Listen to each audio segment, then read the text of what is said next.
Hello everyone, John Cleese here with Lake Effect Garden Design. Another garden that we want to show you today. We are actually in the town of Saugatuck where we've done a lot of gardens, and if you're familiar with this little beautiful lakeside town, up here is actually the beginning of what they call the hill in Saugatuck, and this house was actually built right into the hillside. And we've got two different gardens here. We're going to talk about the hybrid garden over here. So some of these are not native. This is, of course, is this Karley rose fountain grass, which I love. This little pennisetum does a really nice job. But you'll also notice we've got some big, tall rosinweeds that you've seen in some other gardens. I've got a couple of different rows of Sharon that we planted. I love these. Again, they're not native. They're in the hibiscus family, and they do really well in this lakeside climate that we have here. And then behind me, actually, so we've got a stiff goldenrod. This is going to become turn yellow in just a couple of weeks in August. And we've got a little hybrid here. It's actually called Beelicious Augustaci, and you can see these are tons and tons of bees on this. Again, not a native, it's a hybrid, but I put these in some of the gardens last year because the deers leave it alone. We have a huge deer problem here along the lake shore, but that seems to do really well. And then off to my left, we've got black-eyed Susans. We have Virginia creeper that we planted along the walls. So we're basically just going to keep cutting that, and it'll get bushy every year. I'm not worried about the fact that it's going to stick to the wall. I don't need it to stick to the wall for the look that I want. And of course, we've got our purple coneflower. And then up here, I don't know if you can see up there, we've got our orange butterfly weed. And then we've got this beautiful little grass, and I just took out my paper. Oh, yeah, it is. It's Blonde Ambition Side Oats Gamma Grass. I'm gonna check my cheat sheet to make sure that's true, because I just looked at that.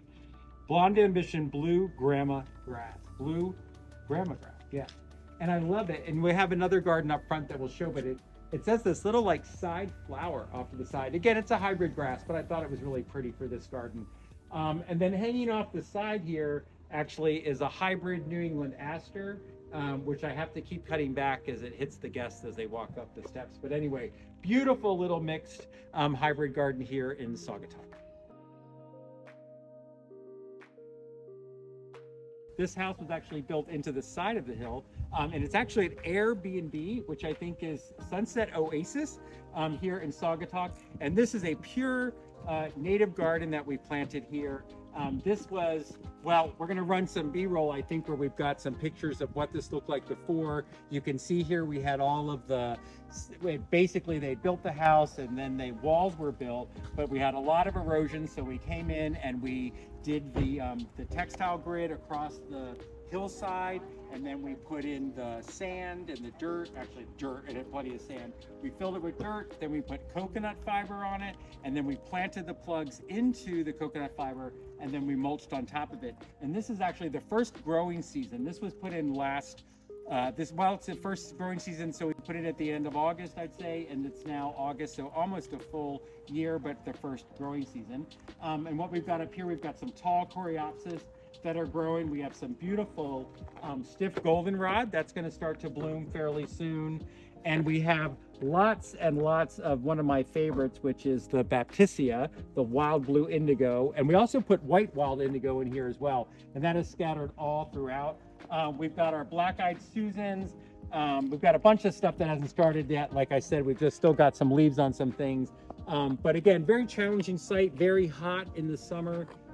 It's actually finally drying up, but this had a lot of water that pulled out of it. And I don't know if you can see it, it's not blooming because I just put it in, but it was so wet that I came in and I put this swamp milkweed all along the hillside. So it'll be very interesting. I wouldn't really think of usually putting swamp milkweed in a hillside because usually a hillside's going to be dry because it drains, but there's so much water that comes down from the hill behind this house and all around and sort of comes out on this end. But one of the goals of this garden was to use native plants to make sure we could put in the deep root systems to help hold in this hillside once and for all.